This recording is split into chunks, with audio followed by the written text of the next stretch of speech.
Hey y'all, welcome back to the Steep. So, in today's episode, we're going to take a quick look at how to grab an internal IP disclosure, internal IP address disclosure that is from IIS. So, there may be some times when you're working on a network test and you come across IIS version 10 or any type of version within the actual server headers. And if you're like me, you probably don't want to be super, or you do want to be super lazy and not launch Burp Suite just for an IIS grab. The good news is you could do curl and get the same data with curl. So I'm showing it here on the screen, and I've kind of separated it out just so you can see the individual header lines.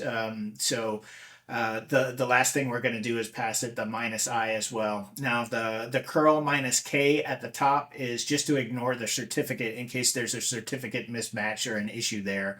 So when you're ready, go ahead and hit fire on this. And again, you will see here that it does disclose during this www-authenticate the basic realm, and it gives its 10.0.2.43 internal IP address.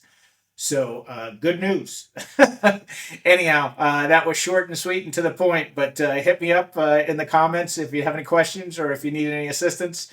If not, we'll look forward to seeing you on the next video. Take it easy, everyone. Bye.